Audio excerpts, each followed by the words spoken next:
on the set, on air. Hello, friends. This is Out of This World Radio with your host, Ted Marr, broadcasting live from the studios of KKNW on 1150 AM in Bellevue, Washington, just outside Seattle in the United States. Today, actually, I'm in beautiful Mount Shasta, California.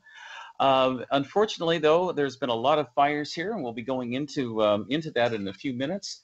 But it's still a beautiful place and a very special place. I have a group of people with me here, where we'll be visiting people from Telos and the Hollow Earth, as well as seeing Sasquatch and all kinds of interesting things here later today. The purpose of Out of This World Radio is to raise consciousness and make this world a much better and happier place. And I know that with everyone's help, we can and will make this earth a much better place. I want to thank everyone so much for making Out of This World Radio one of the most popular talk shows in the Seattle area and the fastest growing metaphysical and spiritual radio program in the world, with over 200,000 listeners in over 80 countries. During the first hour from 2 p.m. to 3 p.m. Seattle time today, I'll be interviewing Simon Parkes, my good friend from England. Simon's a fascinating gentleman. He's been in contact with extraterrestrials his entire life, and we'll have a lot of really interesting things to talk about today. Also, during the first 30 minutes from 3 p.m. to 3:30 p.m., I'll have Judy Callie, who is one of America's best psychics. She'll be bringing in Adama and other spirits from Telos and the Hollow Earth. And so that should be a really fascinating show. And then the last half hour, from 3:30 to 4 p.m., I'll bring in my good friend, Brian Tillman, sorry. He's with me here. He's another psychic. And I also have a wonderful group of people all the way from Mexico, from Canada, from, we'll be coming in tomorrow from Germany, England, Ireland, Russia, New Zealand, and a host of other countries. I'm broadcasting today from the Mount Shasta Library, and if you are in the area, please stop by. I want to thank everyone so much for their support of this radio program, because Out of This World Radio is a nonprofit program supported entirely by donations. And for those who'd like to donate, please go to the donate button at the top right-hand corner of the program webpage at www.outofthisworld1150.com. I really appreciate your help and support, because I know together we can create a much better and happier world. I also would really like to thank Corey and Saul and Cortland for their generous support, and everyone around the world who helped me raise consciousness and make this planet a better place. I'd also like to thank the many sponsors of this show. We're also looking for additional sponsors and advertisers, and any advertising on the program will have a worldwide audience for your goods and services. With that, I'd like to thank my dear friend Carol, who's been designing my website, providing wonderful support. My friends in the Galactic Alliance who've been supporting my show, and I know who are listening today. My angelic and earthly family, and of course, Eric at KKNW, without whose help and support this program would not be possible.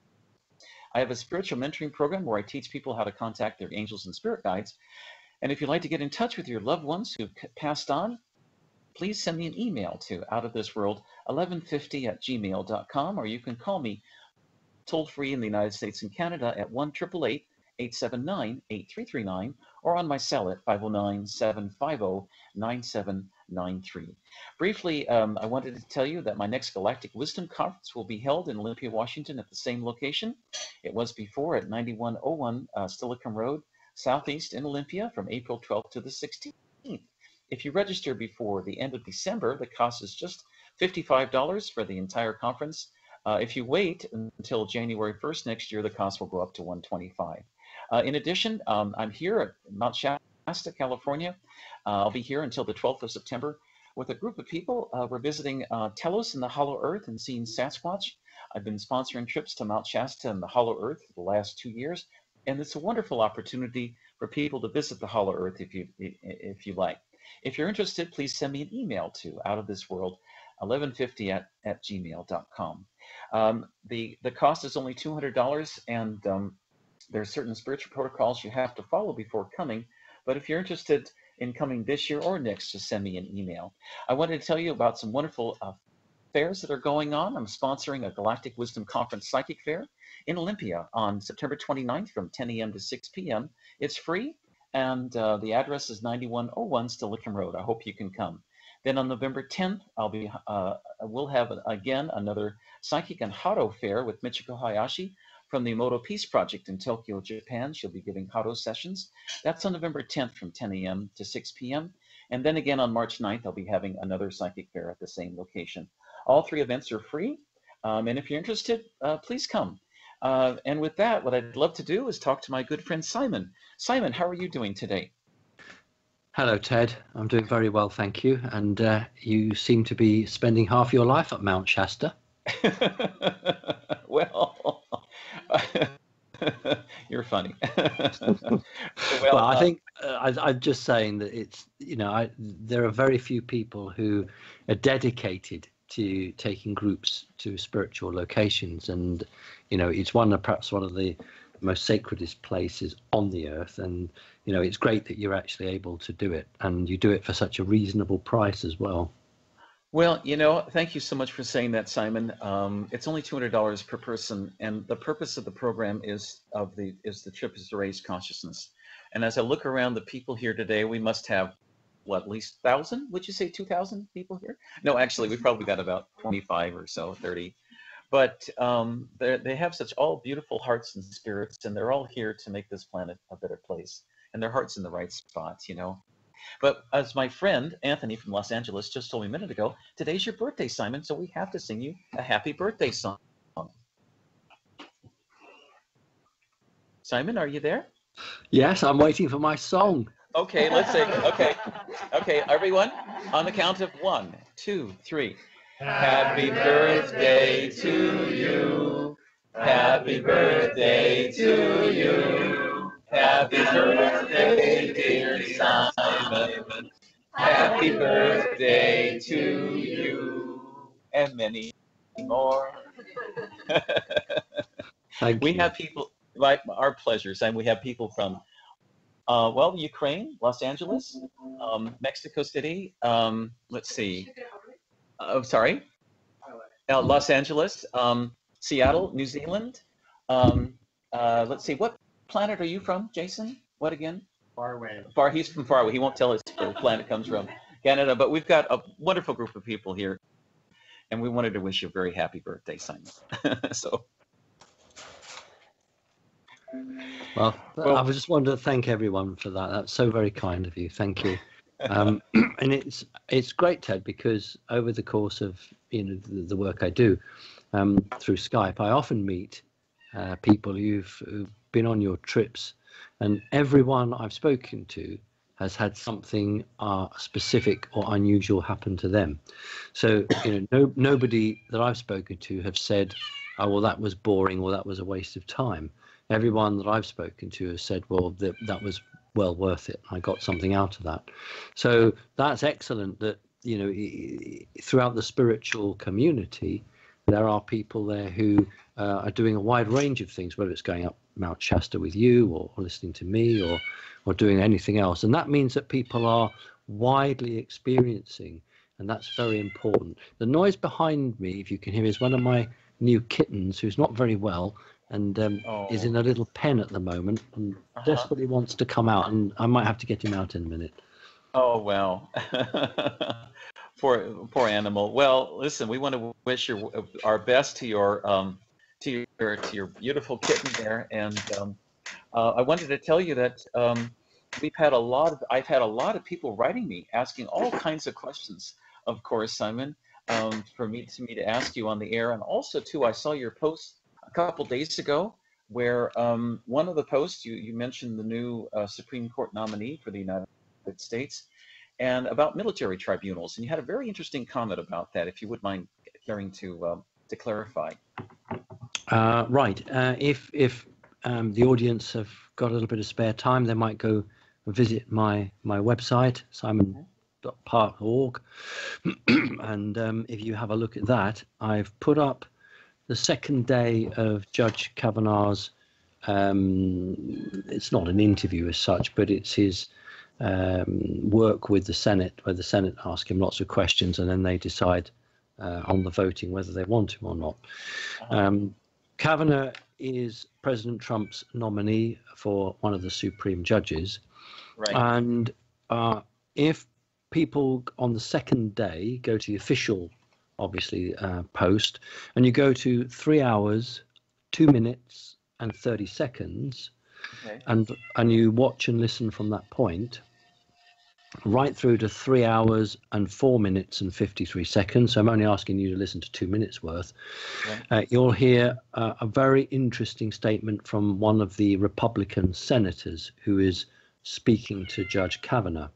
Now, within that time frame, perhaps people can write it down, at 3 hours and 4 minutes exactly to 3 hours and 4 minutes and 15 seconds exactly, the senator asks Judge Kavanaugh what his understanding of the law is in regard to an American citizen in another country.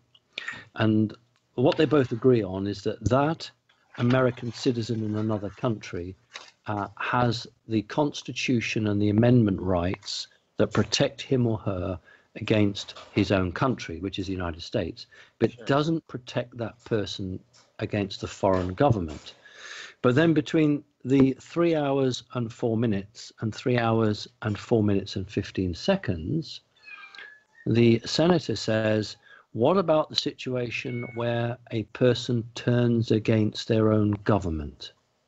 Now, this was a coded message saying basically that if you want to try to bring down the president, then there will be military tribunals. So I didn't sit through 12 or 15 hours of this simply because I didn't have the time, but I was told that the Republican senator was sending a message to what we call the deep state or the cabal or whatever you want to use it. And I was given these times, that this was the times I needed to listen to, because it was the warning to the bad guys that if they wish to cause really serious issues, this will happen. So I hope the audience get a chance to go and listen to that. It was really, really important. So that's what my posting was about.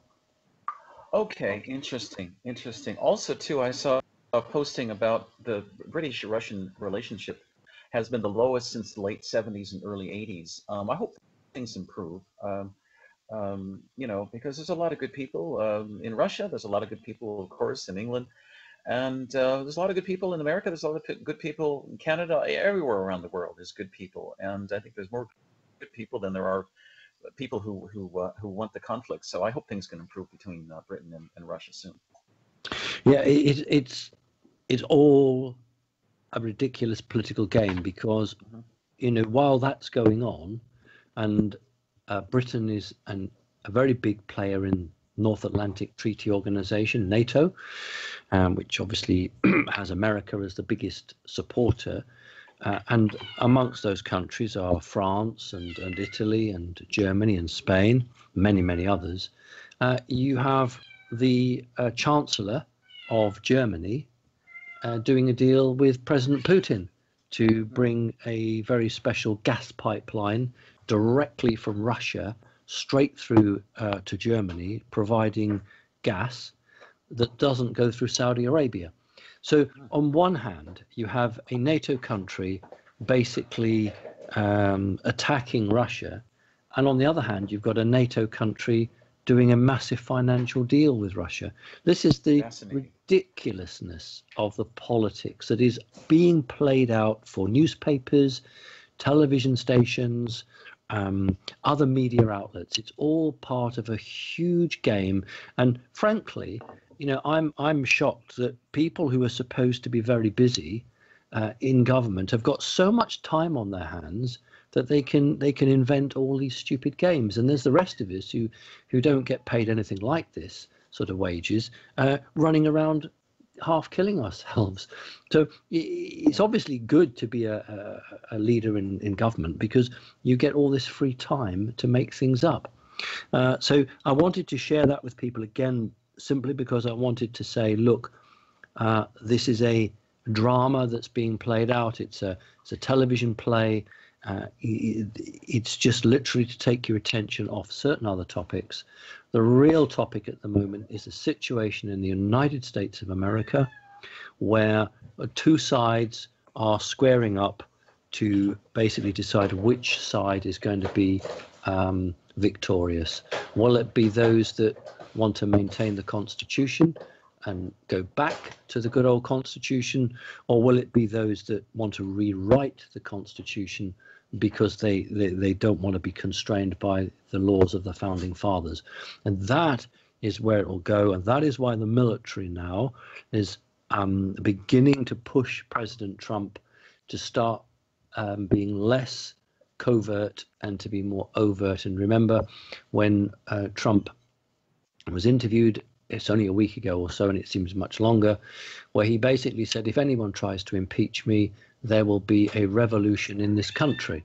And basically what he's saying is, if anyone tries to impeach me, the military will declare martial law. And it's very interesting that after his statement, the calls for impeachment almost stopped, because that message hit home. And what we're seeing is a waste of government time. One side says something, the other side responds, and it's actually not very helpful. But that's where we're at. And it's really important that the American people understand that their country is going through one of the most important changes that it's ever had.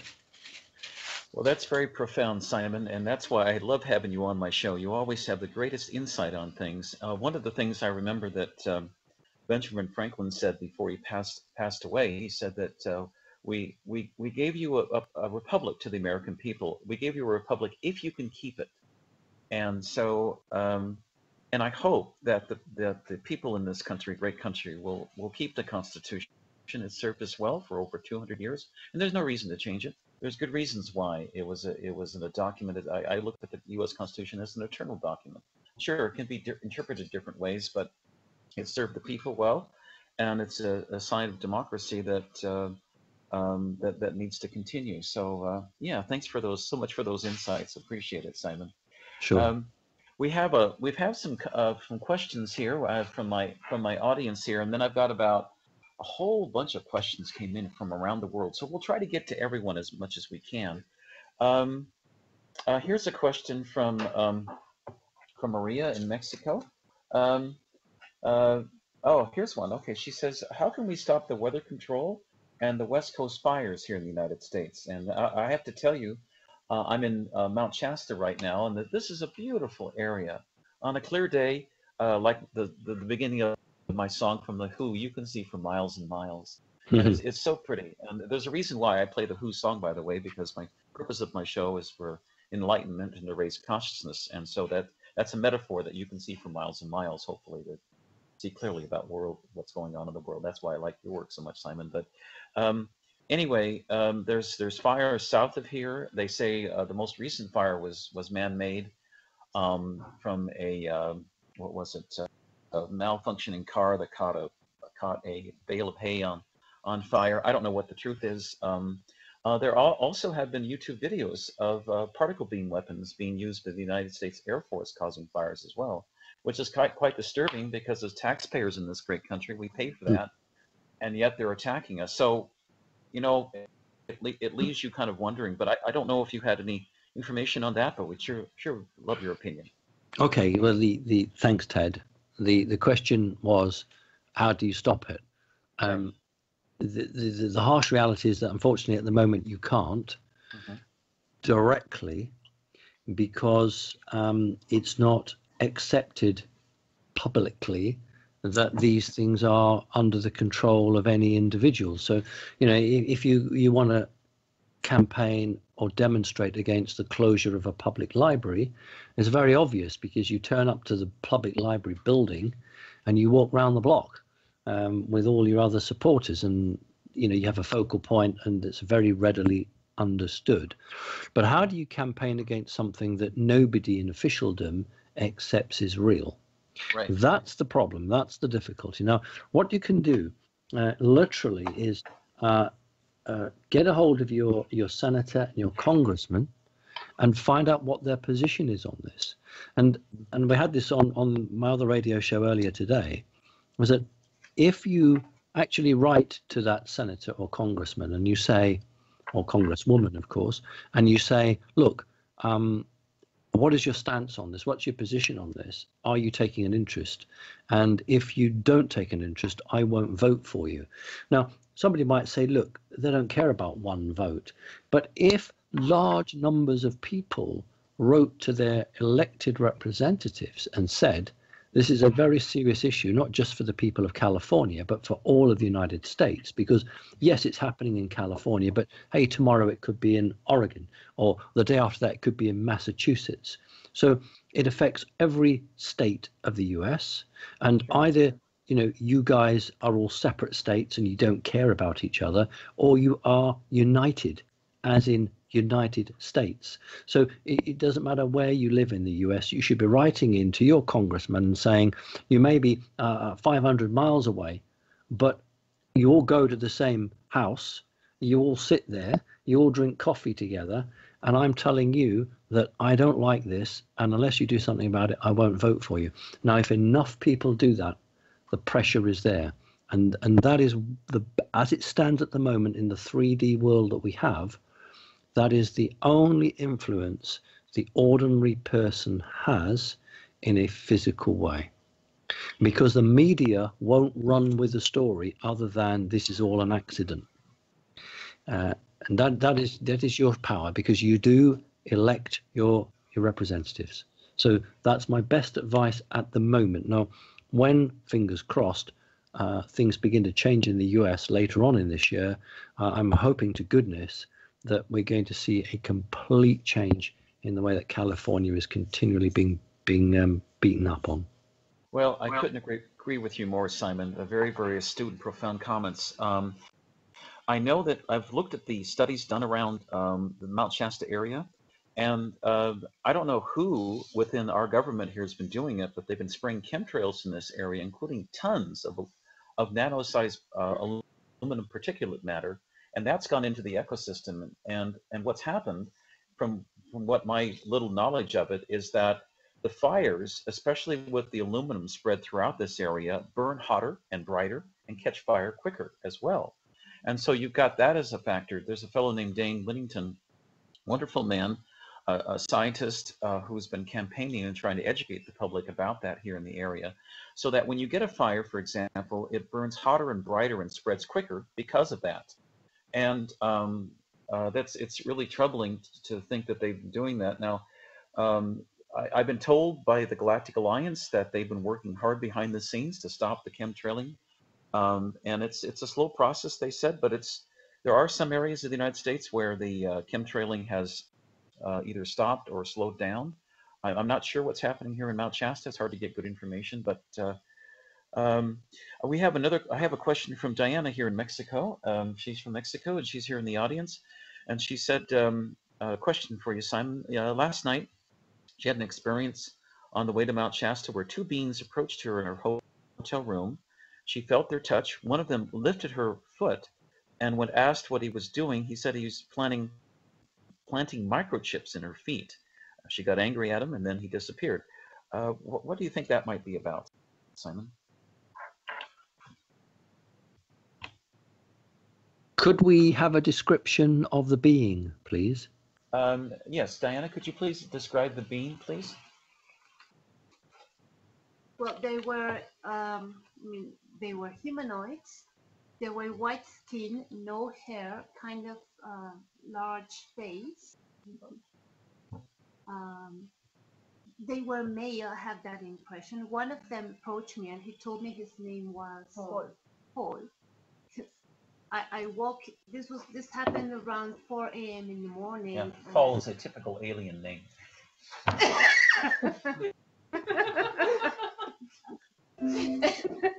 And I woke up my two friends who were with me in the hotel room to tell them my experience. Yeah. So, but I got angry when they said this other guy who was near my feet, who was lifting, and I said, "What are you doing?" They said, "I'm putting microchips." I said, "Whose permission do you have to put microchips on my feet?"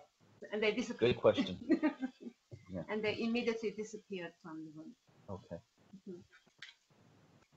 Thank you. Were they 5 foot tall, a little bit taller? Were they 5 foot tall or a little taller? how much is that in meters? Meters, about like, 1.5 meters, a little bit more than 1.5 meters. 1.17. No, perhaps a little taller. 1.7 meters. 1.7, Ted. 10 centimeters, about 170 centimeters. There you go. 1.7. Okay, yeah, that's what they were. Yeah, fantastic. So about 1.7. Right. Okay. They're tall. We call them tall whites, but we don't call them. We don't call them tall whites in the true sense of the word. They were greys. They contain a soul. Under universal law, when asked, "What are you doing?" they have to be truthful. So they had to tell you what they were doing. That's the way it works. And when the subject questioned their authority, they didn't have that authority, so they disappeared. The technology they would be using would be energetic. So these would be what they call etheric implants. So you're not going to find something the size of a grain of rice in your foot. They'll be energy implants. We don't have the time, but if you were my client, what I would be doing now is asking you about your background, your family, experiences, and then trying to understand what their connection to you is, and then from that we could work out what the job of the chips were. We do have to be a little bit careful. Yes, I had an interview in February with you, so I am yes, client, but I will contact you later then. Okay, yeah. That's fine. What I would just say for the audience is that not every implant is evil. There have been a number of my clients who have been kept alive because certain implants have been placed in their body, because these beings can project the future and they will know that somebody is going to have a heart attack or somebody's going to develop this disease. And so some of these implants are designed to prevent that happening, but other implants are of a negative type. So I just wanted to add that, Ted. Thank you. Well, thank you so much, Simon, for explaining that. I'll work with her after the show too. So, oh my goodness. Well, we have a lot of questions here. This first question is Eddie from Hong Kong. Let's see. It's a two-part question. I'll try to boil it down. He wanted to ask you about it. It's I had Zora of the Hollow Earth on here recently. And Zora had said that all nuclear warheads from nuclear nations on Earth had been disabled, and wanted to know if you could confirm that, and also that there were allegedly no more Anunnakis left on this surface of the planet. That he was interested. That was Eddie from Hong Kong asking those questions. I can't agree with either of those two statements. Okay. What I can agree with is that all nuclear-powered nations have been advised that if they launch a nuclear weapon in anger, then the electronics of that missile will be deactivated and the missile will fall to Earth harmlessly. So yes, in a way they've been deactivated, but I don't want people thinking that the arsenal of nuclear weapons are just nothing. They are still very much alive, but if they were launched and it has to reach a certain height above the base where they're launched from, this is like a no man's land. Once it reaches this independent space, then they would be activated. We had this occur in 1979, 1980, both to Great Britain, where the United States had its major nuclear stockpile.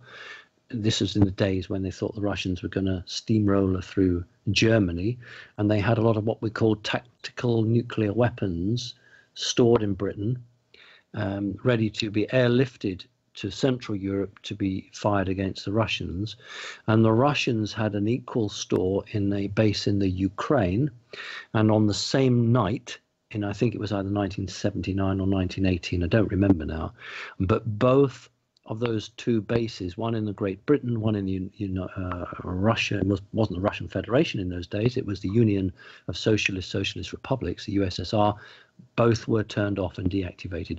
So that's the first one. The second one about the Anunnaki, The true Anunnaki are not on this planet, but the descendants of the Anunnaki are. And you'd be very hard pressed to actually define the difference. I'm talking about something that is literally part human and part reptilian, that physically can change. And I don't just mean the eyes changing, that's quite common.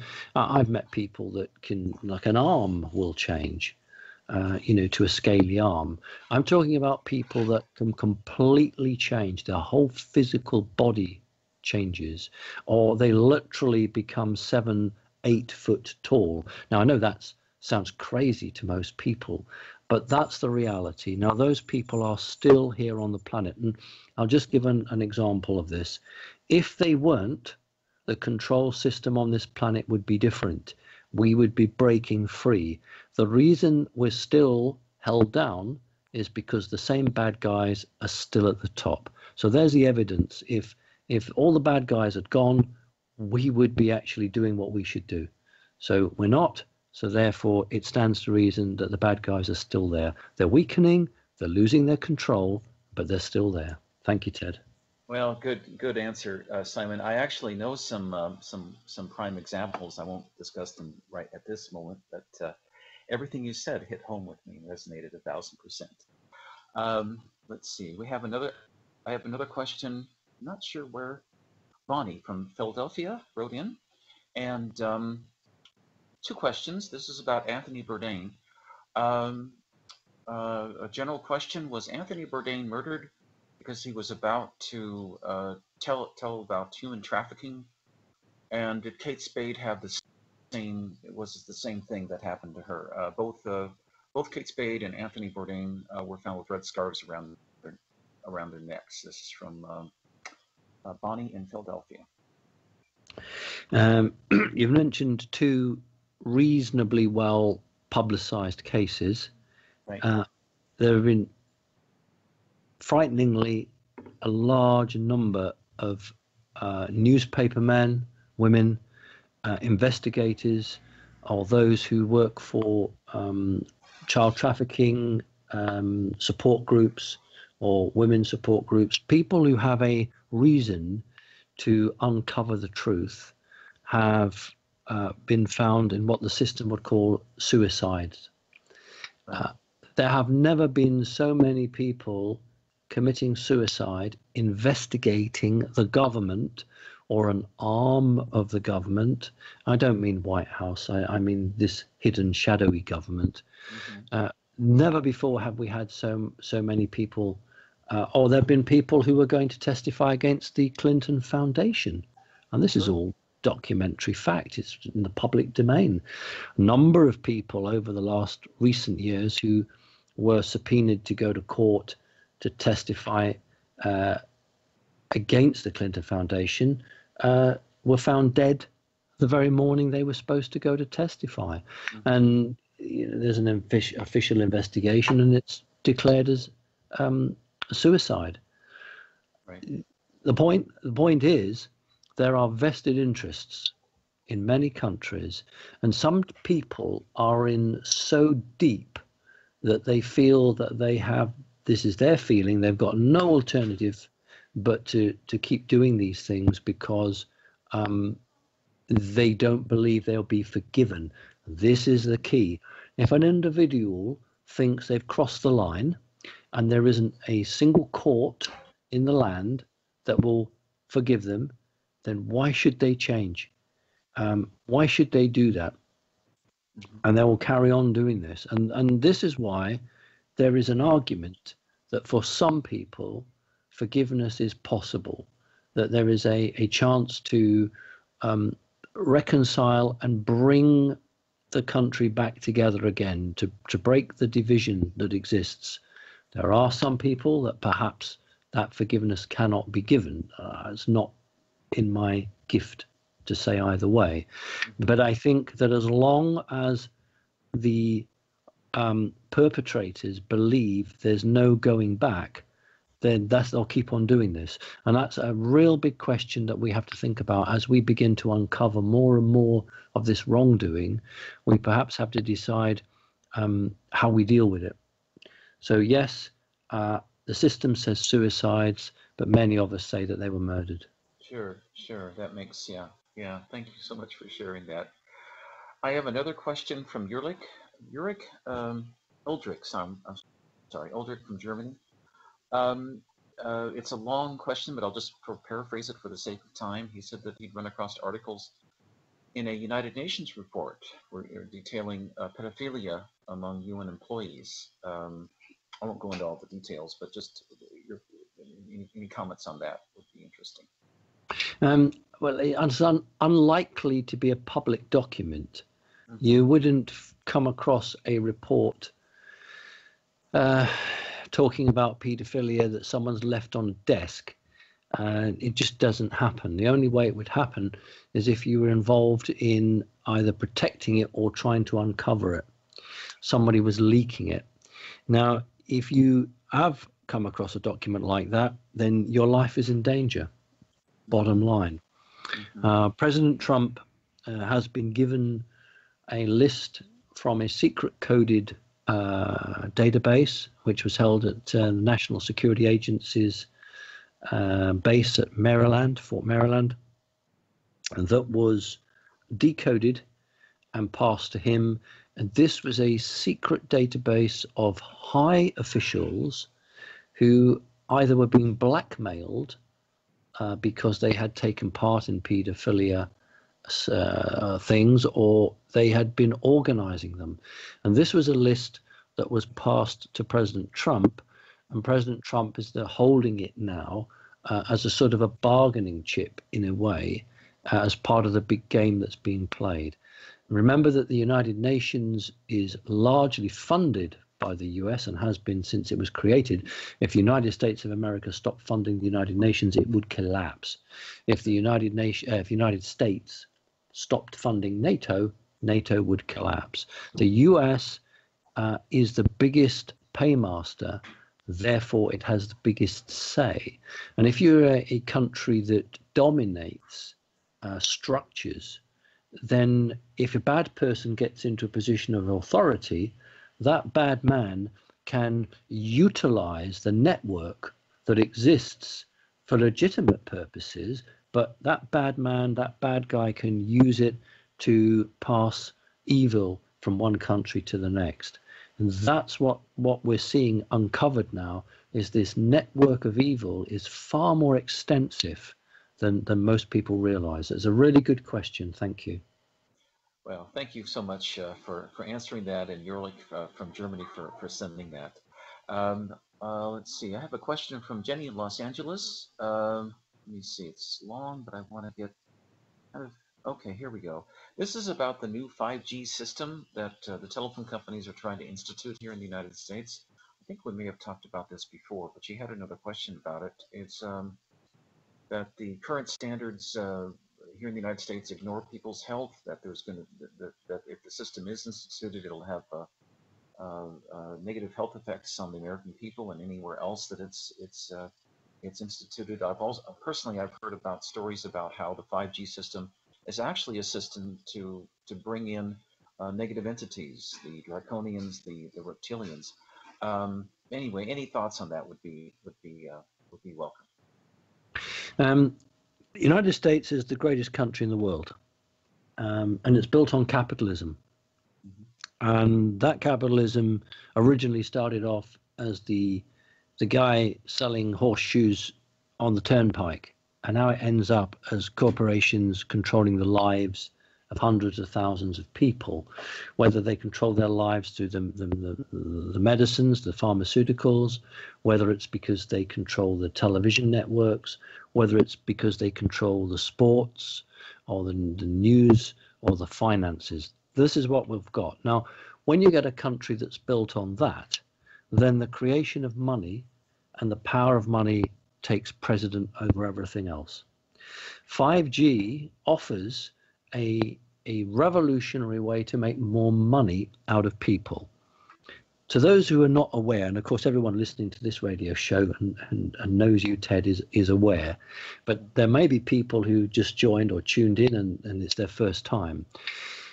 Look, when a company makes something, don't think that they sit alone and they say, I've made this, I'm going to go to market and I'm going to do something with it. What they say is, okay, I'm going to share it with my friends in the corporations and they can make things on the back of this. So 5G is nothing unless you've got the latest cell phone that will run 5G, or the latest tablet, or the latest this, or the latest that. Okay. So what they do is they present a package. So everybody makes money out of the ordinary people. You don't just go for 5G. You want all the gadgets that will work with it. So 5G is driven by money. That's all it is.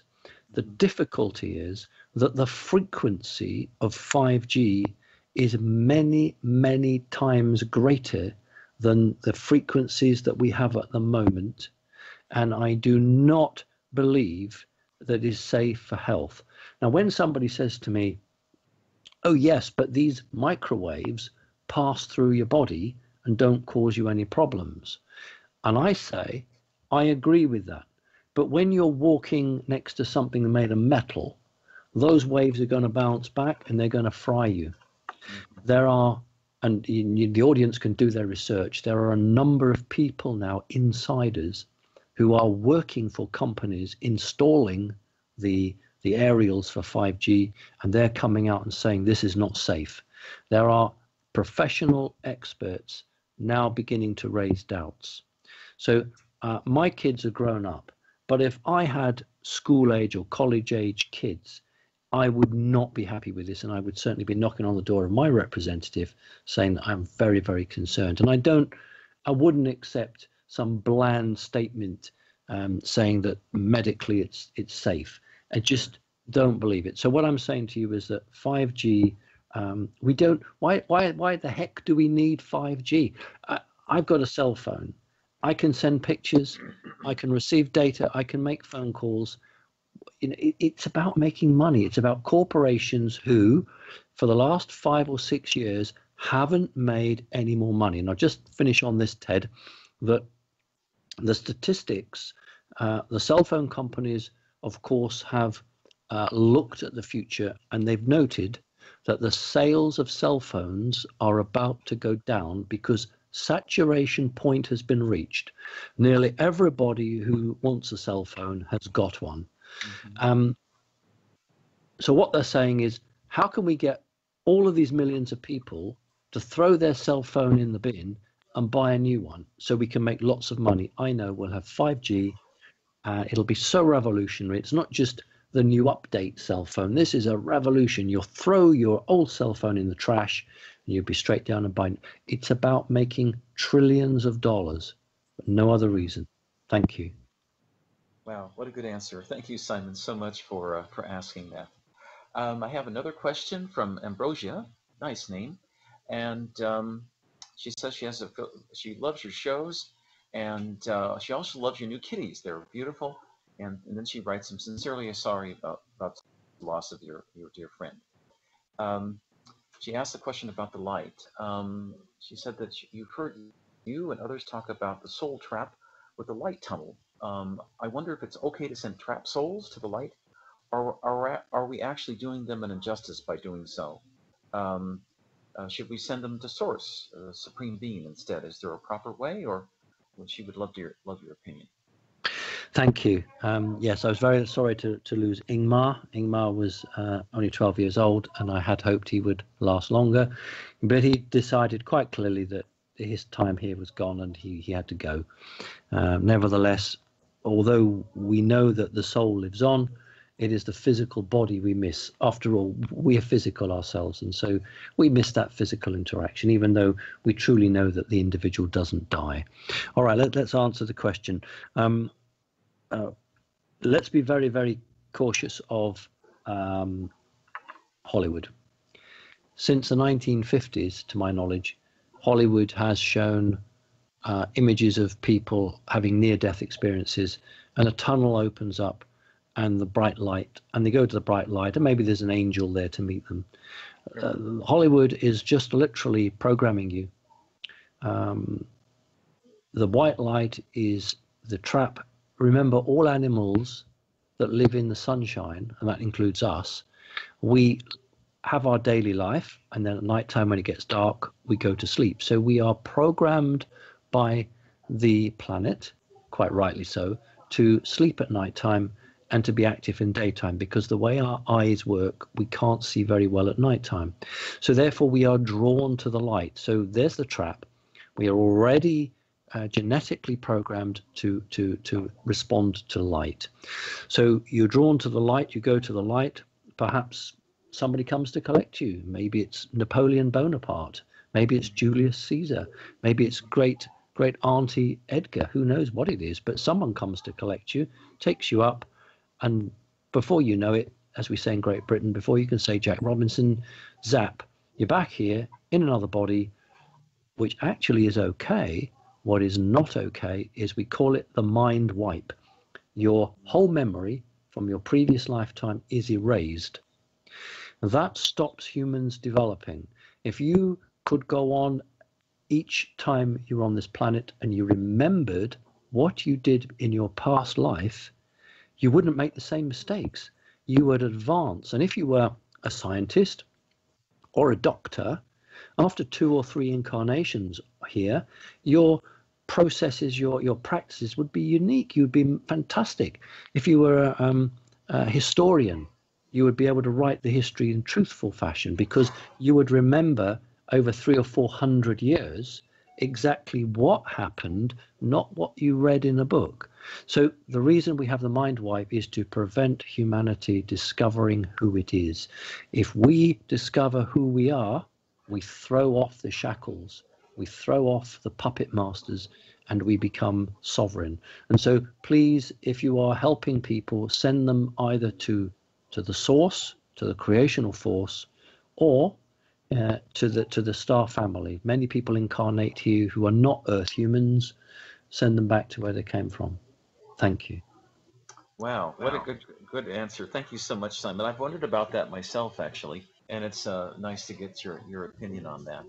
Always interested in the future. What do you see? What you see happening for the next 5 seconds, 5 minutes, 5 days, 5 years? I see many. I see many. You know, I should put on my get my crystal ball out and say I see many visits to Mount Shasta.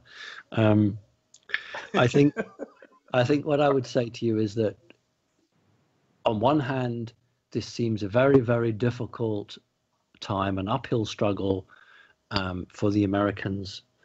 But on another hand, it is the most exciting time because boundaries are being pushed. New ideas are coming forward, and it's forcing people to make a choice. And the way they make a choice is indicative of their own selves. So can they see beyond the partisan politics? Can they see beyond the simple control of dollars? What's going to happen is more of the same at the moment, because the human race is being tested and it's fighting to come through and be successful. So for the next 3 or 4 months, there are going to be some very, very interesting happenings. It's all about America, and it sounds awful because if you're in Canada or Australia, you're thinking, well, when is it our turn? And what I would say to you is, actually, you guys, you wouldn't want to be what's happening in America, because America is going through it was very interesting when Judge Kavanaugh was being interviewed, and a Republican senator was saying he'd never known the country so divided. And you've got to go through this, I'm afraid, you guys. You've got to go through this to come out the other end. So what do I see for the future? I see more difficulty, but ultimately I see job done, a success story, and finally the world the way it should be. But unfortunately, it's the hard work at the moment. One of the things I'm curious about, Simon, I know we've talked about this before, about the completion of the ascension process into the fifth dimension by the year 2025. And then you said something very interesting. You said a few months ago that we had our progress had slowed, but we were still on track. Do you see that now as well? Are we making up for lost time now, or are we still kind of muddling through everything? between now, well, it started about 3 or 4 weeks ago, until December, the first day in December, we are catching up. We're going to go through a very difficult time in December of this year. We'll slow down again, and then in January we will speed up again. So we were, in my reckoning, we had fallen behind our schedule, but in these next 3 months we will regain. So we'll be back up to where we should be. Then in December we will fall back a bit. Then this is what's happening. It's not a smooth, gentle movement. It's a move forward a little bit and then stop, or go back a bit, then move forward. It's very stop start. That is because energy waves are hitting us. We're going through it, and then the bad guys try to do something on the planet which conflicts with our own intentions, and it muddles us a little bit. We get very confused, and then we're knocked off balance a bit, and then we come back again. So this is what we're seeing. It's a general moving forward, but it's not as fast as it should be. I'm still going to go for 2025, but that could actually be less than that, depending what happens in the United States of America and the rest of this year. Okay, well, thanks so much for sharing that. I just had another idea. Do you have a crystal ball, Simon, that you use? No. We have about 1,000 people here. Well, maybe 30 or so. But what I was thinking of doing, there's a wonderful crystal shop here in town. And after the show, I'm going to take my group with me. We're going to go over to a crystal shop. And I think it'd be fun to all contribute to buy you a nice crystal ball that you could use in your work. And you could That is really kind. It's really lovely, but I don't. That's really super, and that's really kind. But no, I don't use a crystal ball. Okay. That's not how I communicate or connect. All right. I do love crystals. There are certain crystals that I'm drawn to. Remember that the really true aliens, the extra dimensional aliens, not the ETs, not the extraterrestrials, but the extra dimensionals, they use crystal technology, just as the women on Atlantis did all those thousands of years ago. And so crystals can be used and are used, but in my own particular way, I don't use crystals like that. I love chocolate, and if anybody ever comes to visit me, then don't bring me a crystal ball, just bring me some nice chocolate. Thank you. Okay, well, if you could later, just go ahead and email me your postal address. We'll find you some nice chocolate today. And I'm saying, I can't control the free will of the people here in this room, so that if we go to a crystal shop here this weekend, and if they see something they think you may like, if you can send me your postal address, we may send it to you. Those are the couple of things that I have to tell you. So it may happen. I don't know. All right, I'm very happy to do that. Any gift that is ever sent is always lovingly received in the way that it's intended. Thank you. So listen, Ted, sorry, Ted, go on. Yeah, we'll go to the post office here. We'll hire a secret government agent in a blue uniform and have him or her deliver it to you. So, okay, I think that they will have a problem probably delivering that, but thank you ever so much. Listen, Ted, it's lovely to speak to you. I'm really glad that you've got another group. It's a very special place, and God bless to you, and God bless to all your group, and God bless to all your listeners. Thank you. Thank you so much. I want everyone to say happy birthday, Simon. Now, please say happy birthday, Simon. Happy birthday, Simon. Oh, how lovely. I'm sorry that I can't be with you, but thank you. Well, you're here in spirit, Simon, and I hope you have a wonderful and happy birthday. Happy birthday, my friend. Thank you. Bye-bye now. Bye. Bye-bye, Simon. Take care. Take care. Oh, that was so good to talk to Simon in England, thanks to the miracle technology. We're taking a short break here in a few seconds, and then we'll be bringing on Judy Kelly, one of America's best psychics, to channel a Dhamma. And we'll also have Brian Tillman. Tillman, he's a wonderful psychic here. He's in touch with the masters here at Mount Shasta. So please stay tuned. We're broadcasting live today from beautiful Mount Shasta, one of the world's most spiritual places.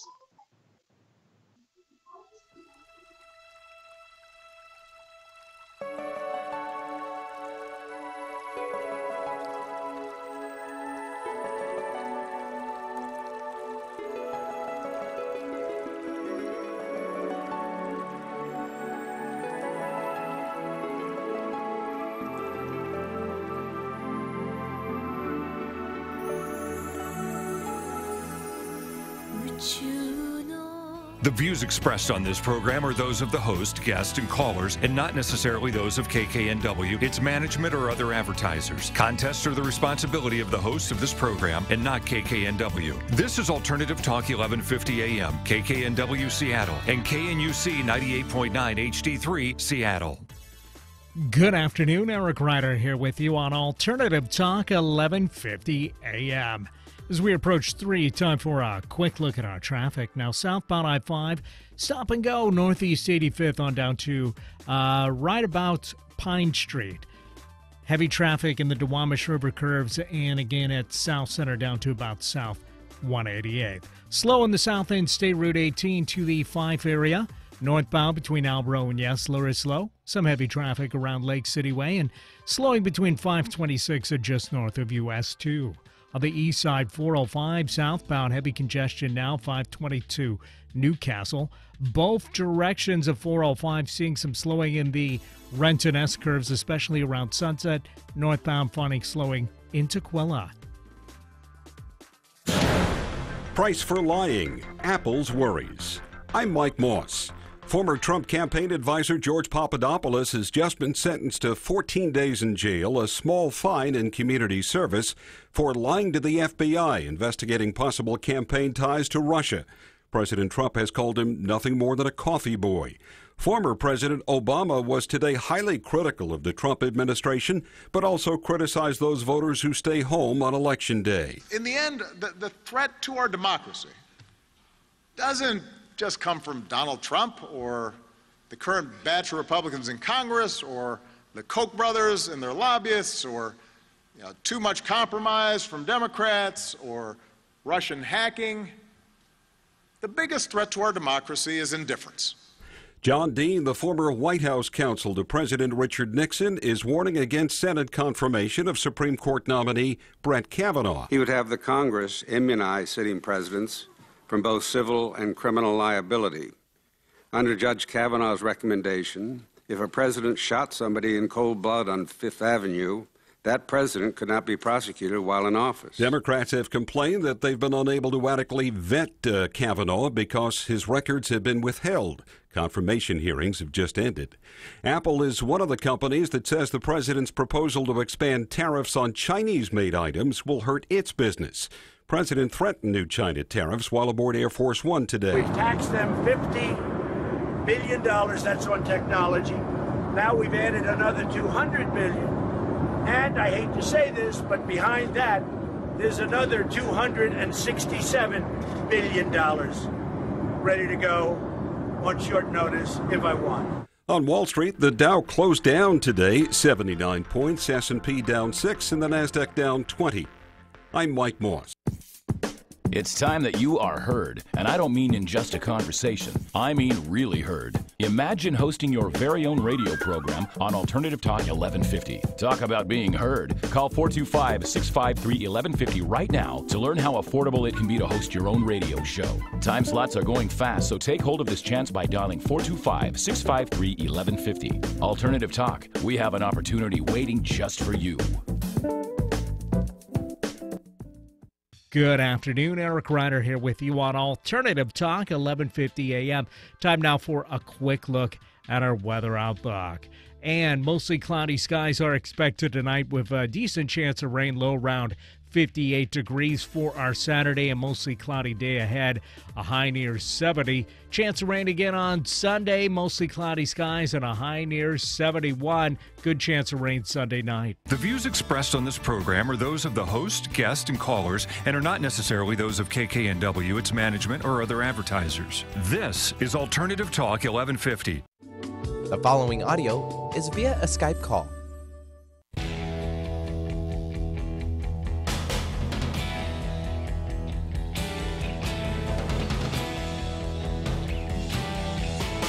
I know you've deceived me, now here's a surprise. I know that you have, 'cause there's magic in my eyes.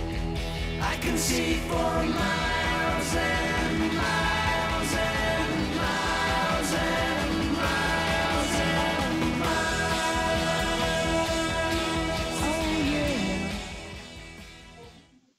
Hello, friends, and welcome back outside Seattle. But actually, today, through the miracle of technology and Skype, I'm broadcasting live from Mount Shasta, beautiful, one of the most spiritual places in the world. And during our first hour, of course, I interviewed my good friend Simon Parks live from England. Simon's a wonderful man, and I always learn so much from his insights and profound wisdom. The purpose of this program is to raise consciousness and make this world a much better and happier place. And I know that with everyone's help, we can and will make this earth a much better place. I wanted to tell everyone I have a spiritual mentoring program where I teach people how to contact their angels and spirit guides. And if you'd like to get in touch with your guides and angels, please call me at 509-750-9793 here in the United States, or toll free in the United States and Canada at 1-888-879-8339.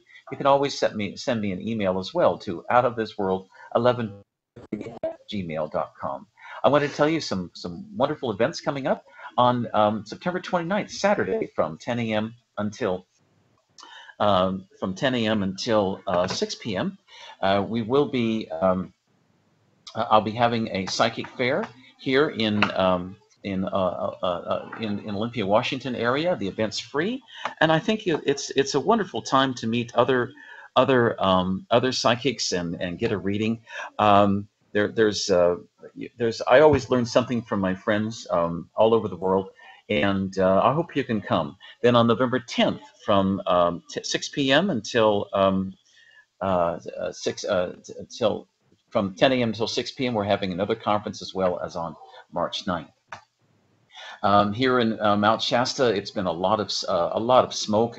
There's been a lot of forest fires, and I want you, everyone around the world, to please pray that the fires can be put out soon. Interstate 5 freeway from north of Sacramento, or actually north of Redding, for something like 47 miles is now shut down, and I hope that that area can be that the fire can be stopped soon. I'd like to bring on, we're trying to reach Judy Kelly by phone. She's, I hope we can reach her still. Sometimes you can't reach people, but if she calls in, Eric, just let me know. In the meantime, I have a wonderful gentleman named Brian Tillman, and I hope I pronounced your name right. You did. Okay, good. Brian's a wonderful man, and what's an interesting background Brian did, he was in the corporate world and had a life, and suddenly he got a calling to come to Mount Shasta to do psychic work, and that's where he is now. And I really like Brian because he put his heart in and made that most important in his life choices. Tell us, my listeners, a little bit about your life, Brian. Yeah, so I went through started going through my awakening process 2011 and 12 it got kicked off with a dark night of the soul experience, like happens for a lot of us, right? I got a lot of head shaking. Yep, we know that. And so that's how it happened for me, Ted. And then I had a catalyst event pretty soon after with Archangel Michael, and that really set me on this path. And that's what began to open things up for me. And then a few years later, I was invited to move to Mount Shasta and begin working with Telos and Adama, High Priest Adama. So here I am. Oh, that's fantastic. That's fantastic. What messages has Adama given you regarding humanity's future, Brian? Well, I mean, the big thing is quite obvious, and that is that we are in the midst of a planetary shift. This is our planetary ascension process. And the biggest message is that all of this that's coming up right now, a lot of these topics that you're discussing, these constructs have to crumble before we can go to New Earth. So all of this stuff, this geoengineering and the banking and all of this stuff that was created in 3D and duality, it's not going to be allowed to go to New Earth. So it's going to have to crumble. And that's exactly what's happening. I mean, we see it in multiple levels taking place. So it's coming to our attention so that we can choose what we wish to do next, a collective of humanity. What will we choose for our future? Is this okay or is this not okay? Yeah. Most of us say no, this is not okay. Right. We want change. We want positive change. And so these will be the catalyst events that come up for us. Oh, absolutely, absolutely. I want to apologize to my listeners around the world. I've had a busy time here, and one of the people that's doing a lot of work to raise our vibrations from the health arena was Dr. Effie Chow from San Francisco, and I wanted to include her on this part of the program. And I should have told Eric about her sooner, but we'll see if we can get her on now. But I do want to talk a little bit about the earth changes happening. Brian, I want to ask you, what do you think for these fires that are happening? What's the spiritual significance of these fires? Well, you know, depending on what perspective you're viewing, your answer or your perspective may be different. You know, so from the perspective of Gaia, we could say that the fire represents a spiritual cleansing, and that we're actually cleansing, burning off the old stagnant energies. But then, you know, we start to get into other questions about where do the fires come from, geoengineering, weather modification, weather warfare, these kinds of things. And we can see pretty quickly that this is not all natural. You know, there's really nothing natural about it. And so, again, it raises the question. It brings the situation into our further awareness, so that we can look at it and address it. And so I think there's still, for the mainstream population, a lot of these conversations are still under the category of conspiracy theory. But that is shifting. You know, this is becoming more and more open. There's more awareness, and there's a lot more people talking about this now. And that's exactly what we need. And that is to take responsibility for ourselves and together, collectively, to take responsibility for our planet and our collective future. So nobody said this was going to be easy. And so these are, from the highest level, this is what we would say. Okay. What kinds of spiritual experiences have you had here at Mount Shasta, Brian? Well, the veils of illusion are quite thin here, and so it's easier for us to contact our, what I just call our heaven team. And so if we're if you're wanting to have communication with your higher self, or those beings who are your family, who you're acquainted with, Mount Shasta is a great place to do that. The veils of illusion are quite thin here. And so we can communicate with our higher self, archangels, the ascended master beings, some of you galactic beings. And so that's one of the reasons why people come to this beautiful mountain. The energy veils of illusion are quite thin here. So it's easy for us to make the connections. We have a strong presence, obviously, of Telos and the Lemurians here on the mountain. We also have a lot of galactic beings coming in and out of Telos. A lot of cosmic meetings being held in Telos. And so this is nothing unusual for those of us who live here. We see ships coming in and out of the mountain all the time. And so I'm sure that we'll see some during your event this week as well. Yeah, well, the times that I've been at Shasta at night, the ships come in and out of the top of the mountain constantly. Mm-hmm. We've also had, what happens is that you'll see the mountain open up at top, and an orb will come out, or a ship will come out and fly away. And for anyone who's a skeptics out there, of course, about whether there are, in fact, UFOs, just come to Mount Shasta, and you can see them everywhere. I mean, and I've even been told as well that there is evidence that that the people from Tel Aviv live here in Mount Shasta. and they work here among the surface to expose themselves to other. And I've given presentations here in Mount Shasta before, and some of the people in the audience, I swear they weren't from around this planet. I have heard that also. I've not run into any myself, but you know, for anyone who is kind of follows the story of Telos and Lemuria, and for those who live here in the town, many have reported sightings of humans who are very beautiful, but they don't quite look.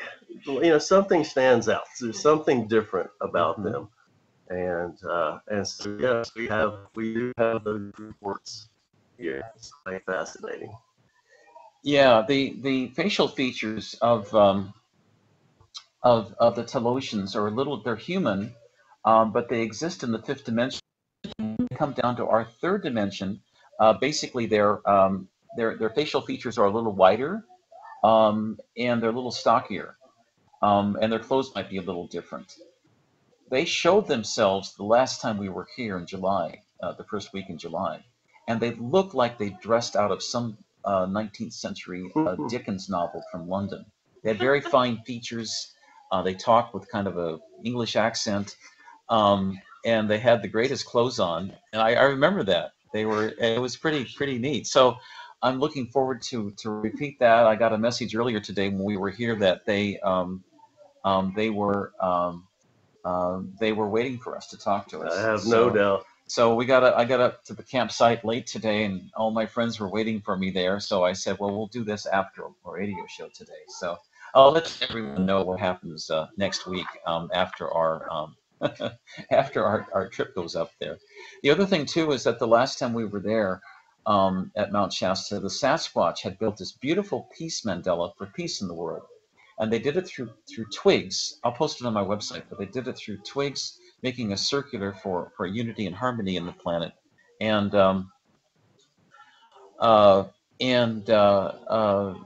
they also put in a bunch of red rose quartz crystal from Telos, from the Hollow Earth, and it's still there. Nice. It's still there. Now, one of the things the Sasquatch love is white frosted cinnamon rolls, preferably non-GMO, if we have a choice. And every time I've laid them out up at our campsite, they're gone the next day. And in my mind's eye, I can see them, their lips smacking, waiting for us. So we have a whole bunch of cinnamon rolls we'll be putting out tonight. And I've talked to the Sasquatch about it, and I've discussed it. Some of them aren't made with the best ingredients, but they said, that's fine. We'll still eat them. You know, they said they can't get them up where they live. So I can understand that. What a hardship for those poor things. So we're going to have a big Sasquatch party tonight and bring them out.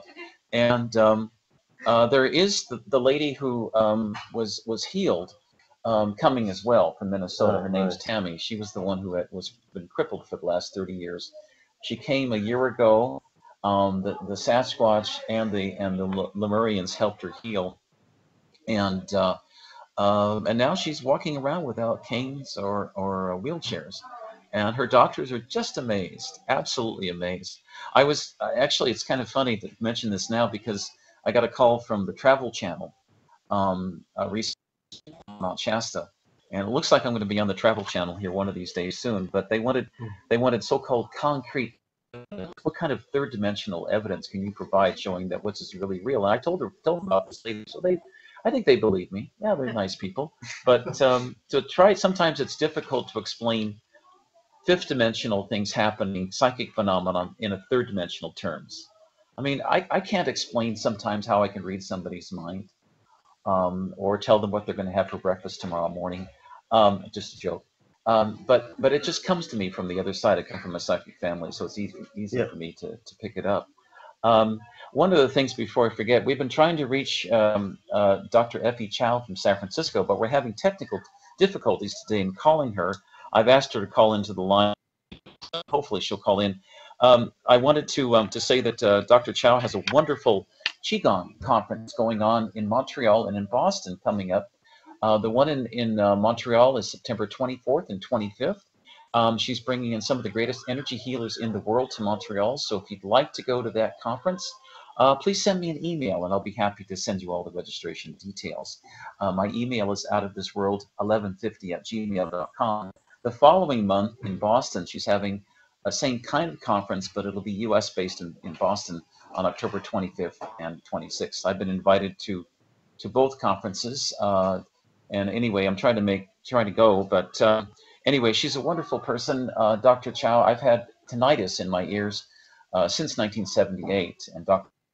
gave me a healing when I was in Montreal at a conference in 2016, and she reduced the tinnitus in my ears by about 50%, thanks to her work in about 45 minutes. Wow. And I've been meaning to get back to see her again.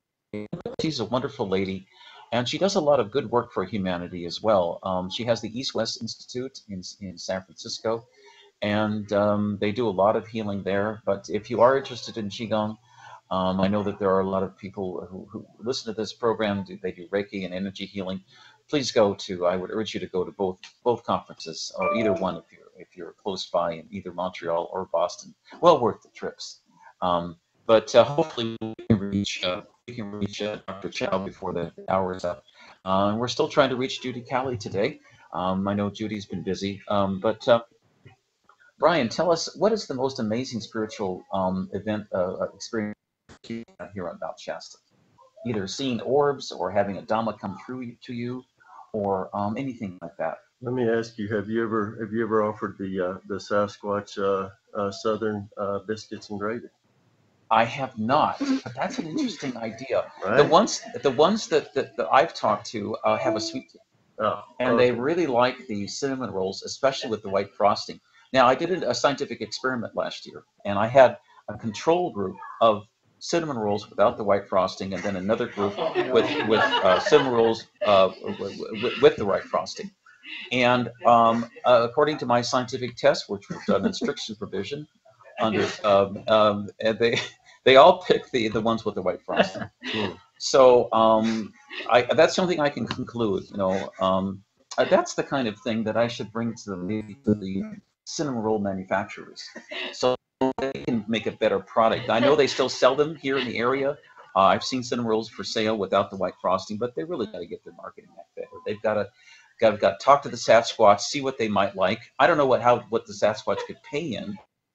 They could pay them in, well, rose quartz crystal. That's what they brought before us. It's a beautiful gem. They could bring that up. You need a private label. A private label. Yeah, they call it the Sasquatch brand. Maybe they could share in the royalties. But it's always a idea, certainly. There's quite a bit of smoke up here, but the level that we're camped at is 6,500 feet, and at that level, there's not a lot of it's not as bad smoke as we have down in the lower levels. So well, yeah, so to speak to your question a little bit, so yeah, I've not been to Telos in my physical body. Okay. And I've not yet had the opportunity to see them in their physicality. Now I see them with my third eye. Okay, good. Well, let's do this. Tonight, after the show, let's go up to Mount Shasta and I'll show you some places, all right, Brian. all Okay, right. we can talk to the television. But finally, we've got Dr. Chow on the line. Thank you so much, Eric, for reaching Dr. Chow. Effie, how are you today? Yes. Hello. I'm just great. Thank you, Ted. And I think you are. Oh, I'm fine. I'm fine. Other than not sleeping much in the last 48 hours, but I feel pretty good. After drinking gallons of coffee, I feel fine, feel normal. But thanks so much for connecting with us today. I was just telling everyone, all my listeners, about your wonderful conferences coming up at the end of September, end of October. And Brian, I have another psychic with me, Brian Tigman. We're talking about being here at Mount Shasta and how the planet is going through the ascension process and the vibrations are rising. And you're helping so much in that process, Effie, by showing people an alternative way of energy treatments. I told people a little bit about what you did for me 2 years ago in Montreal, where I had tinnitus in my ears for something like 37 or 38 years, and you were able to reduce the severity of the tinnitus in my ears by 50% with a short 40-minute treatment. Yes, that's happening all the time. I have a lot of cases of tinnitus, And in essence, our interview was only about 10 minutes. So within that, a few minutes, your tinnitus had reduced. And sometimes it's very hard to believe, but I just had two patients, clients I call them, from Japan, just left me right now to be in time for your radio show. And one had tinnitus. The wife had tinnitus and also many other things. And the husband had an arm that refused to heal for 2.5 years. And again, in 20 minutes, we improved her tinnitus so that it's almost nothing. And that's only 20 minutes, and she's had tinnitus for a few years. So, you see, I don't take credit for this, although Chao Qigong is what I use to treat her. But God and Buddha and the greater spirit is really what's responsible for the healing. It's not we ourselves, And so we're the conduit for the greater spirit. I'd like to give you some credit, though, even though you're very modest, Effie, for doing this, because I mean, if you hadn't done what you did a couple of years ago, I wouldn't have. I would have the improvement. Now, one of these, with just a few minutes, you were able to help me tremendously. Well, it was about 4 minutes. If you look at the videotape, so I did say just about 4 minutes, and you had a reduction of it. But however, dear Ted, you need to keep practicing the Qigong and also the process that I had worked with you, around your ears. So we're dealing with a condition from a spirit, mind, and physical condition, so that we don't treat physical problems with just a physical nature and herbs of medicine or something. But we have to kind of get our spiritual alignment and also emotional alignment, and also stress in our lives, because we live also really stressed out in a way that we live with many demands on our lives. And so that is one of the biggest killers that produces serious conditions. And so what is exciting is that we can teach people to do this. And it's not me that's a miracle. It really is God and Buddha's energy and the greater spirit that is a miracle. And that's what I teach. And we have programs on that. And we have teaching programs all over the world. And I just came back from a really delightful trip. We were teaching Chao Medical Qigong, on board the Celebrity ship. And it was fantastic. And one, it was enjoyable, and the other is serious learning with a lot of fun. And this is where it's got to be. People got to enjoy themselves in learning the serious nature of healing of Qigong and traditional Chinese medicine. And so things like respiratory distress, and with the fire that's around us and the climate change and things are getting drier, that we are suffering from skin conditions and dry eyes a great deal. And that there's lots of things we can do for these situations. And the flu and cold seems to be at its height right now and for the past few months. And we're able to abort that within a couple of sessions or even one session. And they can learn to do it themselves, too, as well. Frozen shoulders, people who haven't been able to move it. I'm talking about cases recently, too, with me. And a person had frozen shoulder for numbers of years, like about 10 years, and they can't move their arm out without having pain. And in 20 minutes, we were able to teach them and also help to adjust their chi, and that she could move her arm up and down and back and everything. I have videos to show this kind of working. And then serious conditions like macular degeneration, that is not treatable by Western medicine. And we've had numbers, and I just also on the board the ship, I had a macular degeneration who couldn't see the face of people, just a blob, and photos, like pictures, and the way she's kind of fumbling. And within also the first session, she was able to see my face clearly. And I said, I don't think that's an advantage. But she could see her friends and her family's faces clearly. and they could see that she was wearing a glass, and she could see pictures up on the wall clearly. They could tell me what it is. So this is very exciting. And eyeglasses, for cataract, so not for myopia, and then cataract is a big thing too right now. And we're able to help them see better. And then the ringing the ears, as I said, it also coupled with poor hearing, and we're able to help them hear better. And this is what this lady here today, she said, wow, I can hear at least 50% better. And remember, I just treated her for 20 minutes regarding her hearing. But we have to take a total approach to the individual. So we can't just go to the ear, okay, I'm going to fix the ear. We have to talk about what is the stressor in their life and what are the good things in their life that is happening. And it's like, if you have hearing problems, what is it that you don't want to hear? Why are you having ringing in the ear? So that aspect, people never ask, or no doctors really ask, that's a total, more subtle dealing with the psyche. And so then she started telling about all the problems they were having. And I said, well, no wonder you're having ringing in the ear.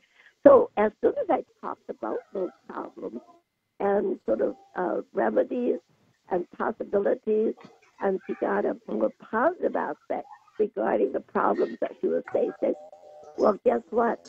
Her ringing in the ear improved by about 20%. Wow. That's amazing. Really? That's amazing. And I hadn't even laid hands on her. We hadn't even done any exercise or anything like that. Just by relieving the emotional and spiritual baggage that we carry. And everybody has that, unfortunately, no matter how perfect you are. Wonderful. Effie, I've got to get. I'm kind of a little short on time today, but I was going to ask you, how do people register for your conferences? Is there a website they can go to and get some more information for both conferences? Well, they can. Yes. Actually, they can email me. How about that? eastwestqi@aol.com, and then I don't forward the information to them at this point. That's the easiest. So not get too complicated. And I'll send them the information about it and everything. So if they think they're interested, please just email me. eastwestqi@aol.com. And also my website is the same, eastwestqi.com. So they can do either way. Okay? I don't want to give up my phone number. So wonderful. I thank you very much for all that you're doing, Ted. You're doing a marvelous job. And you need some more treatment, my dear. I know it. I do. Let's work out a schedule because you're such a loving and kind individual who really helped me several years ago. And sometimes I just have a lot of. Well, anyway, I got to prioritize what I need to do, and I do need to see you. And that's what everybody needs to hear. Is that you have to prioritize time for yourself first. That's true. That's true. And then you can serve the people better. And so I want to just throw out that my very famous prescription is 8 heart-to-heart hugs a day at least, and also 3 belly-aching laughs a day at least. You can have 100, but the next day you have to start with number 1. And it's amazing what this does. And then the positive attitude. Every day say something good about yourself. And every day say something good about the person that you're connecting with. And it's amazing. It changes home atmosphere. It has saved people from divorces, believe it or not. Wow, that's beautiful. And then the beautiful breath. That absolutely breath changes your whole constitution. All right, wonderful. And thank you, Ted, and thank you for all your listeners. I'm so happy. Good things that they have in life. So happy to have you on today, Effie. I hope you have a beautiful and happy day, and keep up your good work. Yes, well, we started well today. Thank you. Okay, my pleasure. My pleasure. Wish you lots of blessings, everybody. Okay. Bye-bye. Okay. Thank you so much. Thank you so much, Effie. That was Dr. Effie Chow of the East West Qigong Center in San Francisco. She's one of the world's experts in Qigong. We had some questions. We ran out of time, but that's okay. I'll have her on for another show and then ask her another time. One of the things that I'm able to do when I'm up at Mount Shasta is communicate telepathically with the Galactic Alliance. I usually see anywhere between 3 to 5. I got spaceships up there. I saw coming down here. I saw 4 on the way down, but then the smoke came and we couldn't see many of them. Is there anyone in the audience who'd like to ask some questions about Mount Shasta or the Telos? They're here if you'd like. Okay. What I've heard is, Yeah, come on up, Tony, so you can hear you. Yeah, we've got just a small thing. Go ahead and ask your question. all right. So what I understood is that when we come to meet the Colossians, we need to be in a place of peace as well as in a place of acceptance and realizing that we're worthy. So how would a person who has this feeling of loss of self-worth, how would they change that so that we could meet the Colossians? Well, one of the most important things people need to realize is that we are all powerful spiritual beings. That's the first thing. And the second thing is that we all have the spark of the supreme being or the prime creator within all of us. And since we're all powerful spiritual beings and we all have God or the supreme being within all of us, we can do wonderful and amazing things. And so that kind of addresses the self-worth problem. And, in today's world, so many things that keep people down. Society often tells people that they're not smart, but people are very intelligent. Well, all the people, and there was something that President Kennedy said on my radio show here about 3 or 4 months ago. This is when I had Judy Kelly on as a psychic. She said that he channeled a message through Judy that we all are intelligent in our own way. We all have a gift, and there's no one else quite like. There's not another Tony in this universe. There's not another Diana in this universe. There's not another Anthony. These are people in my audience here. In this universe, all of us are unique individuals, and once you realize that, you realize how special you are. There are other species and races out there on this planet. There's the Orions, for example, and there's also the tall whites, which you mentioned, Diana, earlier. They tried to microchip your bottom of your feet a couple nights ago. And the thing is that they don't have the creativity that we do as a species, because they're clone species. They're biological entities. And when you clone an entity over and over and over again, you're not going to get the biological diversity. And one of the problems with these other races that they're on a path of destruction. That they will no longer exist. They don't have the diversity.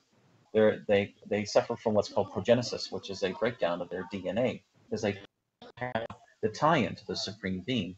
Long term, that species will no longer exist. The Greys.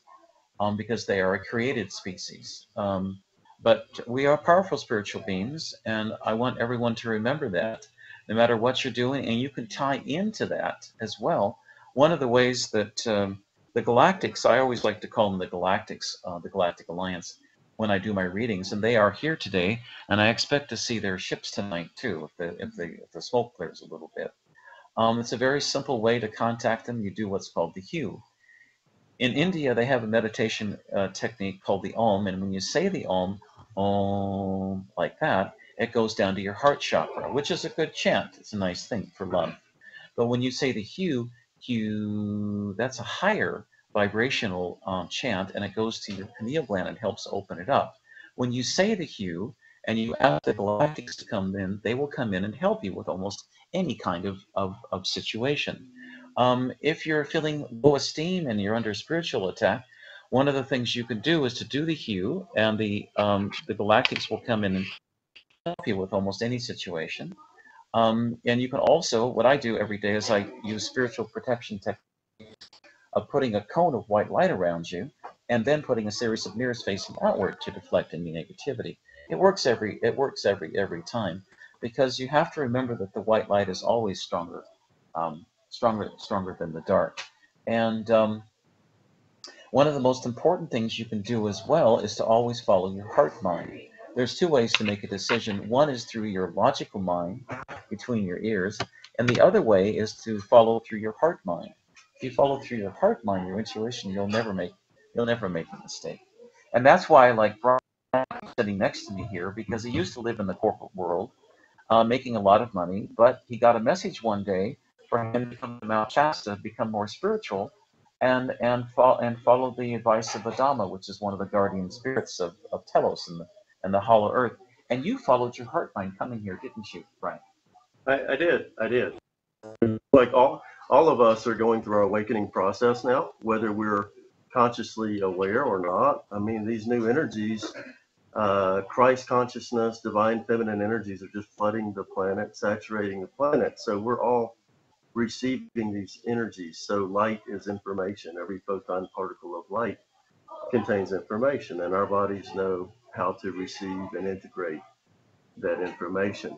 And so, and discernment is very important these days, now more than ever. It's very difficult to find truth for me personally. It seems like every time I turn around, there's another story or another perception being shared. And so, for me, what I continue to endeavor to do is to become stronger in my inner knowing. And that is just what you were saying. Feel into the heart. What does the heart say? What does the tum-tum say? It's very simple when you really break it down. How does it feel in your tum-tum, right? And so that is, but discernment is very important now. And who are we aligning with? And who do we allow to come into our fields? And all of these kinds of things, managing our thoughts and beliefs and attitudes and all of this. But yes, the Lemurians are here for any of those who feel guided to connect with them. Just open your heart space and come to them with an open heart and a good heart. And it's really no more complicated than that. Mm-hmm. Yeah, absolutely. Thanks, Brian, for sharing that. I think you'll find it takes some practice, but if you follow your heart mind, you'll never make a mistake on anything. And if and when you do make mistakes, we're all human. It's a good thing to learn from that. Professor Albert Einstein, who I've been talking to now for the last 3 or 4 years, has said that his definition of insanity is doing something over and over again and expect different results. So, which I thought was always hilarious. He's a funny guy. I love talking to him. He's got a sense of humor that is so much fun. Some of the spirits, of course, are more serious, but he is serious, but he looks at things in a wonderful way. And I have to tell you one thing. I've been in communication. I come from a psychic family, and it's normal for me to talk to the other side. And so it's just as normal for me to talk to the other side in the higher dimensions as it is to talk to somebody in this dimension. There's no difference as far as I'm concerned. There was a fellow I did a reading for last weekend. He was his mom said his doctor said he was schizophrenic, and he talked to spirits on the other side all the time. And his doctors all said he was crazy, and they said, well, you need to take these 30 or 40 different drugs to be, quote, normal. And I looked at him and I said, there's nothing wrong with you. You can just talk to the other side like I can. And so I said, you could be doing what I'm doing now if you want to give it a try. But he needed some discernment as far as, getting rid of the negativity. But there's a whole spiritual world out there that people don't realize, and it's an unseen world that's there. I know many people around the world have probably seen UFOs flying around, but when we go back up to Mount Shasta, we'll be seeing many different many different craft flying around. We often see orbs flying around every night. We're going to go up on a night watch tonight. See as many ships as we can. Also, the Sasquatch are also out there tonight too. I detected them earlier today, and we'll be putting out the cinnamon rolls for them as well. But Anthony, tell me this. Oh, good. Oh my goodness, Judy finally came on the line. Good. Yeah, let's bring Judy on. Hi, Hello, Ted. Judy. Oh, I'm so glad to talk to you. It's been a day of miscommunications and probably. Well, I have just a few minutes that I wanted to acknowledge and honor, and I apologize for it taking a while. I That's just finished okay. with my 1 o'clock client, so. That's Okay. all right. So what is the theme of the show you're doing today? Well, we're in Mount Shasta today, and any messages from the spirits of the guardians and the higher spirits of Telos and the Ascent Okay. Adama would be wonderful, Okay. and that would be Yeah, such a he's gift. here. He's here. Okay, here we go. Okay, the Sasquatch are also here, by the way. Okay, Oh, here we good. go. Hi, Sasquatch. Always nice to talk to my Sasquatch friend. Oh, tell them I'm bringing up the white frosted cinnamon rolls later tonight for them. They're going yum. Yum. We have a whole bunch. I'm watching them lick their lips. Okay. Oh, we good. Go. Okay. Adama's in a white robe, and he's glowing a gold color. Okay, here we go. Beautiful. To my fellow citizens of the world, you are in my heart. We embrace and are the heart of the world. Please do not forget that. You think that you're an only being and that you're insignificant, but every heart matters in the heart of life. And each one of you hold a significant, beautiful piece of the heart that represents the heart of this world. I wanted to remind you of that because many of you are having conflicting feelings at this time as you are releasing from your core really deep emotions and deep confusions and deep identities of how you used to see yourself. And many of you are feeling like you're in a no man's land. You're not who you used to be, and you're not thinking you're where you need to be. And nothing could be further from the truth. You are perfect right where you are breathing in this moment. There is nowhere else you need to be. You're perfect right here and right now. And your energy is contributing to this phone call that is touching hearts all over the world. Never doubt that you are making a difference just by breathing your own beautiful life. I am with each of you. For the past week, I have been connecting to each of you that I knew would be hearing this message. And I wanted to personally reassure each of you with my hand on your heart that I'm here, that you're exactly where you need to be, and that you are beautiful just how you are. So in this moment, I just want you to take a breath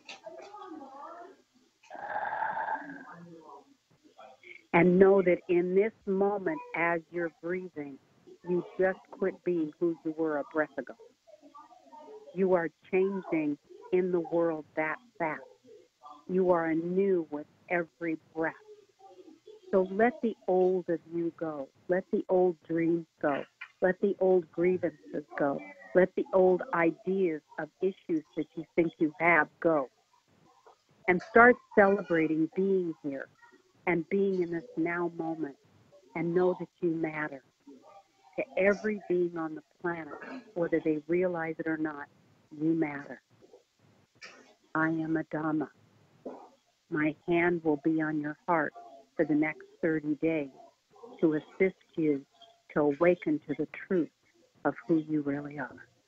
I love you. Oh, how beautiful. Thank you so much for that beautiful message. I really appreciate it, Judy.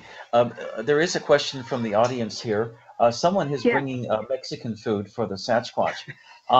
It's from Diana from Mexico City. Is that okay? Now, also, another follow-up question. What spice level, like from 1 to 10? Do they like 5, 1, real hot?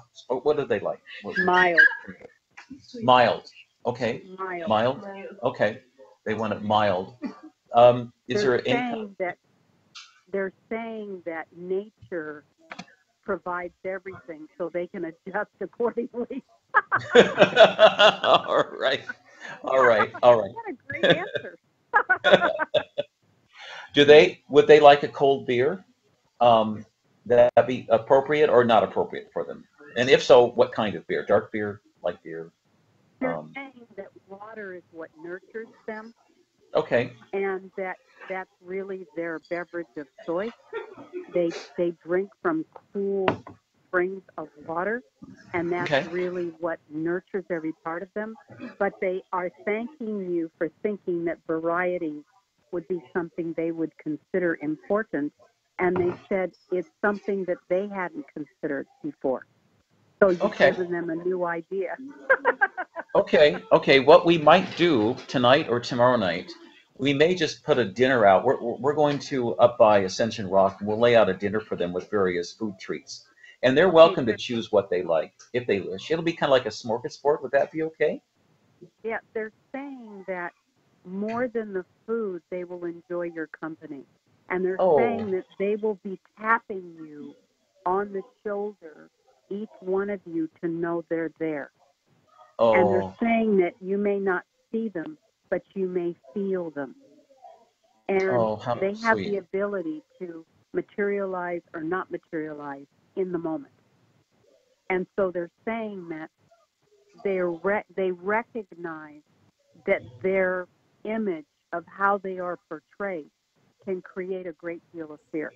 And they have no interest in making anybody uncomfortable. Oh, well, So that's okay. they're saying Yeah. that they will come in their form of where you really aren't seeing them. But if you have the ability to see, you can see a slight image of light on the outline of their body. And they look completely vacant, like there's nothing there. Well, I want to thank them so much for that beautiful peace mandala that they built the last time. It's still there, and we really, really appreciate it.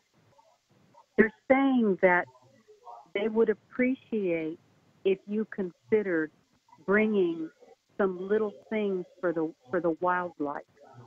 And they're saying if it could be something simple like they're showing me cranberries, or they're showing me little nuts, or they're showing me little grain, or they're showing me seeds. They're saying that there's so many beings that will be there that are not necessarily in a body form. They might be deer, they might be a squirrel, they might be a woodpecker. And they're saying they're just as important as they are. Okay. And they want to honor all of life in a feast, if that's what you're presenting. Okay. So Well, they're saying they appreciate the idea, but they said also send your manna, your love from your heart in a circle to encompass the whole area, and then all the animals will feed off of that too. Okay, great. We just had an email now, a serious question from Tokyo, Japan. Would they like some Japanese food, maybe some sushi, or is that something you've tried before? They're laughing. and they're saying that they want you to understand that they eat everything in nature. And they're saying, so what we call delicacies for them is everyday fare. So they're saying that it's more about what brings you happiness that you enjoy bringing for all of you to enjoy. And in the ethers of that joy, they will be fed beautifully. Okay, all right, okay. Mount Shasta is a little town. Go ahead. They said that they want each person to find time to laugh. That it's really important that they bring joy to the table or the banquet of life. And they're saying that they give big hugs and they celebrate each other with each other, and they want you to know that they celebrate you as well. Oh, thank you. Well, thank you so much for those messages. Beautiful messages, You're welcome. Judy. Really You're welcome. appreciate it. Really appreciate it. we also hope to meet with the people of Telos too this weekend. So we're anyway, it should be an interesting time and interesting weekend. So. Well, I'm going to go, but I'm grateful I was able to give those messages. And just remember, Adama's going to keep his hand on each of your hearts for 30 days. So you may go through a beautiful transformation of a butterfly, where you come from not knowing who you are to having a better sense of who you are within 30 days. And he's already been with each of you for a week. So maybe it'll be 3 more weeks, because he's saying a month. So I don't know if he's saying a month beyond today or a month including the last week. So, he's saying 5 weeks. So it'll be 4 more weeks from today. And that's his gift to each of you as members of the Telosian family. Oh, what a wonderful gift. Thank you so much for sharing that, Judy. You're welcome. Really I give you all appreciate a big hug, and I say namaste. Namaste, Judy. Thank you so much for being on my show today. We really appreciate your beautiful messages. Okay, Judy. Bye-bye. Bye-bye. That was Judy Callie, who I consider one of America's best psychics, with some beautiful messages from Madonna and the Sasquatch. And it's funny, with the Sasquatch, they are beautiful interdimensional beings which have been here on the planet, according to their history, about 300 to 400,000 years. They were here before Atlantis, actually. And they are part human and part giant sloth. And there's 4 or 5 different kinds of species within them. And I've been in communication with them telepathically now for the past couple of years, so I can always feel their presence when they come in. They often will stay in the higher dimensions for their own protection, because they don't want to get shot at or killed or whatever. And who can blame them? A lot of people go out there and try to hunt the Sasquatch, and they're very kind and benevolent beings. So if you are in the woods somewhere in the world, and they exist, I think, on probably almost every continent. And if you look for them, that they'll be around. Out here in the United States, there are a lot of places where they are, especially in the western part of the United States, just because we have a lot of wild areas where they inhabit all the time. But I think, my friends in my group, let's have a banquet tomorrow night, and we'll make up of nuts and grains and different things they can eat. Maybe get some Japanese sushi rolls for them. I don't think they've tried that. Some Mexican food, Diana, that'd be nice. You brought some, that's great. We'll make it, they want mildly spicy for them. We might put out a beer for them, maybe some water and some ice, different treats for them. And of course the cinnamon rolls. And then we'll leave it there overnight, and we'll just see next morning which ones they got. So we'll have a nice table spread for them. So I am broadcasting today from beautiful Mount Shasta. We have a lot of smoke here, but everyone around the world, if you could please say prayers for the people affected by the fires here in California. It's been very tragic, and for a lot of people here. But pray that the fires stop soon, and that rains come to take out the smoke out of the air. There's been quite a bit of smoke. People have lost their homes as a result, and of course the wildlife has probably been devastated by the fires as well, and that's something that people perhaps overlook sometimes. But the animals too, it's very, very hard on the animals. But I know that the white light is stronger than the dark, and through all of us, if we can think good things collectively through our power of thought and intention, then we can make this world a much better and happier place. I hope everyone has a beautiful and happy weekend, and I want to thank you so much for listening to Out of This World Radio. The radio program is a nonprofit program supported entirely by donations. And if you'd like to donate, please go to our website at www.outofthisworld1150.com and just click on the donate button. And with that, I'm signing off today from beautiful Mount Shasta, California. I hope you all have a beautiful and happy day. Please remember that you're all powerful spiritual beings meant here to create a much better and happier planet. Thank you again so much for listening today, friends. Bye-bye, and have a beautiful day.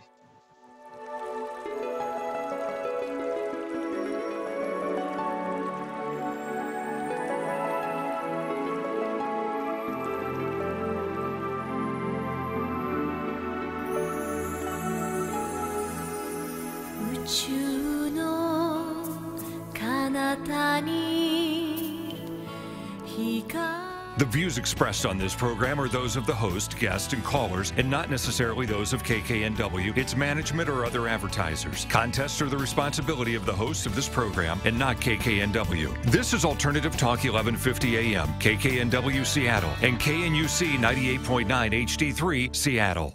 Well, good afternoon. Eric Ryder here with you on Alternative Talk 1150 AM. We are headed towards 4 o'clock, and it's time once again to take a look at our traffic. Well, southbound I-5 struggles from North Gateway on down to Pine Street. Heavy traffic in the south end, Federal Way to 5. Northbound, just approaching I-90 is slow, and we've got heavy traffic between 526 and 528. East side, 405, southbound, heavy traffic now 520 on down to the I-5 interchange. And taking a look at I-90, you're going to find stop-and-go traffic westbound at the midspan and 520 westbound from the midspan to about I-5. Slow at this hour. Stay tuned to Alternative Talk 1150 AM for House of Mystery. Former Trump aide sentenced, Obama on the party of Lincoln.